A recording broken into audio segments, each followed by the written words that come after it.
I'm Kiera Morgan. Thanks for joining me today on Coffee with Kiera, sponsored by the Human Being in Newport and Lincoln City.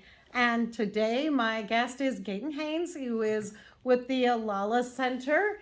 And we are so excited about all the wonderful things that the Olalla Center does for our community. And we want to share some of those things with you and get folks involved.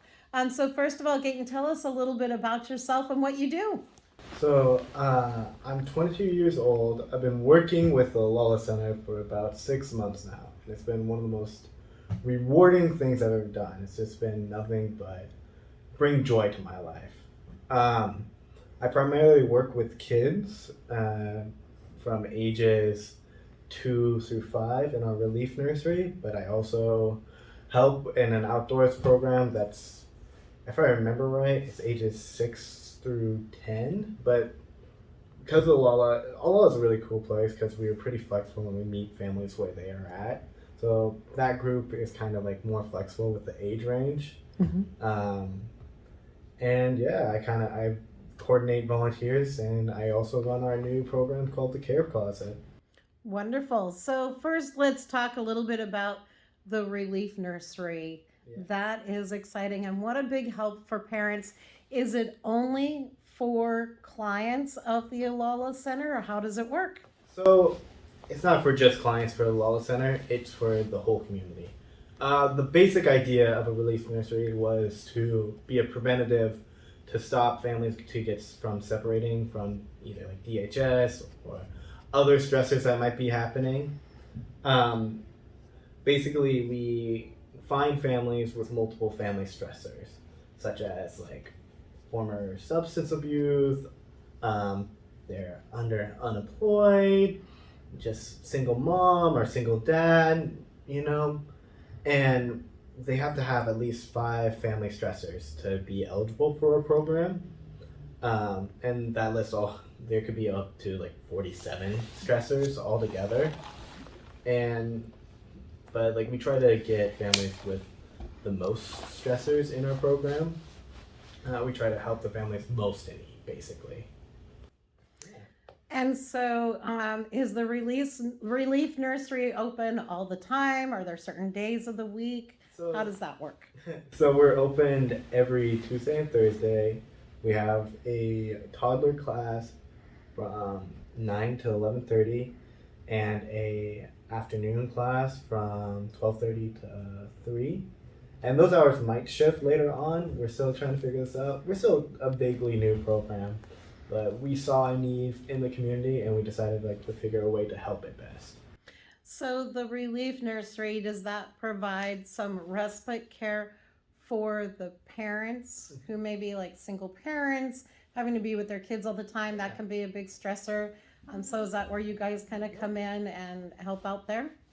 Well, we have a little bit. We have a lot of things that try our help our program. So every relief nursery also has a care closet, which is a place that provides clothes and diapers for families. Basically, the idea of a relief nursery is to do its best to take away some of those family stressors. So we provide those couple hours. We're supposed to be up to 3 hours, but at the moment, because of COVID and staffing, we only are doing 2.5-hour classes. But we provide 3-hour classes that are therapeutic classes for their kiddos, so they can go and do maybe errands, maybe go to a job interview, or just honestly spend 3 hours away from their kids, because I think everyone can use a break from kiddos once in a while. Parents can really understand that statement. And we also do parent education on different subjects. We do parenting classes, and I think later we thought about doing cooking classes to show parents to cook cheap and nutritional meals. Just like I said, we try to take away as many of those stressors and many of those obstacles as we can possible. What are some of the other services that Olalla offers? Do you offer counseling for families and children? So we offer counseling. So there's a handful of things we do. We do the Walden Project, which is the outdoor therapy. There's individual outdoor therapy and group outdoor therapy groups. There's the Pegasus program, which is an equine therapy or horse therapy. We have the Bravery program, which is the LGBT support group, and also therapy. We have the day treatment program, which is also a therapeutic program for kids, if I believe, is 6 through 11. I could be wrong. And we also do skills trainings with kids. And I think the skills trainings are pretty cool, if I'm being honest. That is wonderful. So many great things and so needed in our community as well. Speaking of needs, let's talk a little bit about the care closet. Tell us a little bit about that. Do you need donations? Oh, we could always use donations for the care closet. So the care closet is a part, like I said, is something every relief nursery around Oregon provides. We recently actually went to I want to say over in Corvallis. We took a tour of a different relief nursery, and that kind of like opened my eyes, like how much these care closets are needed, and that's what kind of has driven me to like expand ours a little bit, because they had like tons of diapers and clothes and this and that, and ours had a decent amount of stuff, but it kind of just really opened my eyes that we need more, basically. And so far we've helped a decent amount of families. So, what kind of things would people find in the care closet that they may need? So we try to have a little bit of everything. I know that sounds a little off, like not just having clothes or food. So we have clothes, food, diapers, hygiene products, etc. We have an area that we're gonna set up soon that is just for like clothes for job interviews and court dates and stuff with kind of fancier clothes. I hate saying that, but yeah. More professional stuff. More So professional it's attire. for the parents as well as the children, right? Well, it's for everyone. We try to have a space that is for everyone as much as possible. And are you needing donations, monetary, or are you accepting donations of clothing, clean clothes? What do you need? So for us, we can use a little bit of everything. And again, I know it sounds kind of tacky, but if that's the right term, but we can use a little bit of everything. We're looking for mostly diaper donations, but we could use clothes, we could use toys, used or new, as long as they're not too harshly damaged. If they're not like, as long as you don't bring me like a napkin that's torn to shreds, like we can take it. All right. And what about monetary donations? Yeah, we could use monetary donations. So we could use that. I mean, I'm asking the community for as much help as possible to start this program off the ground.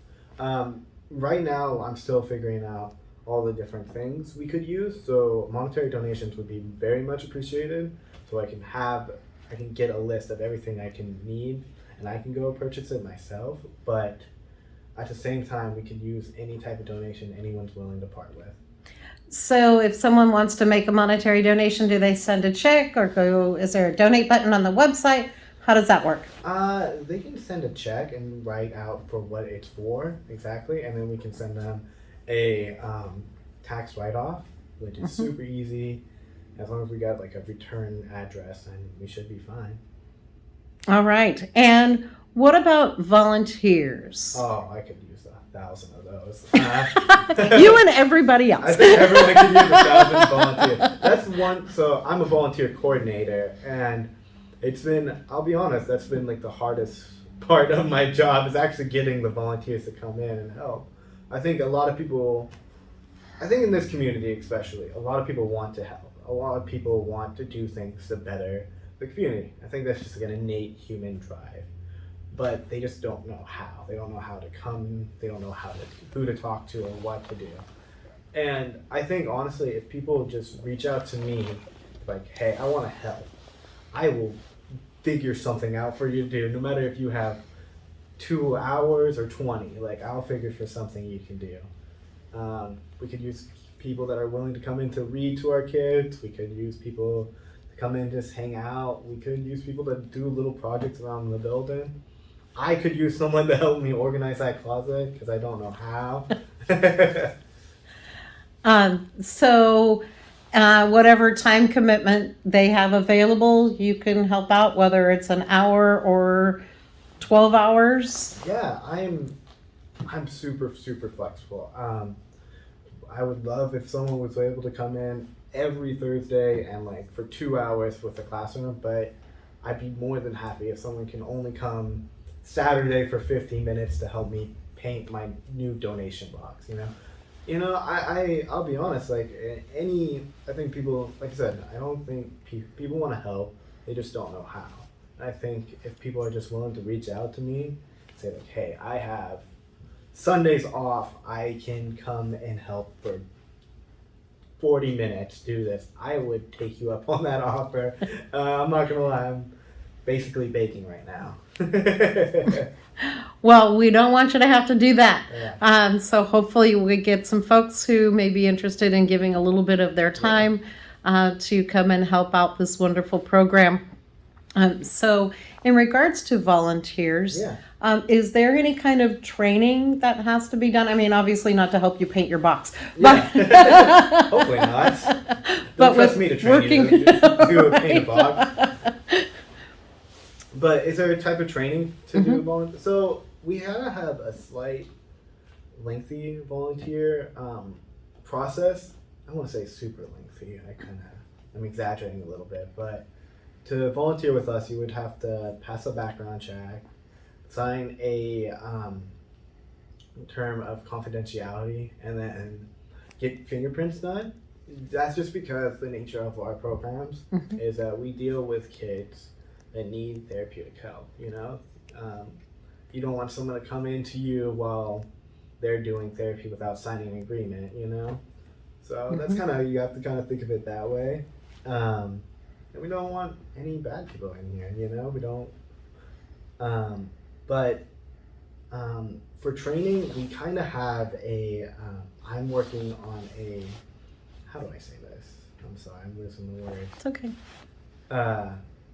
I do slight trainings with each of our volunteers that are going to be working in the classroom directly, but it's nothing too extensive.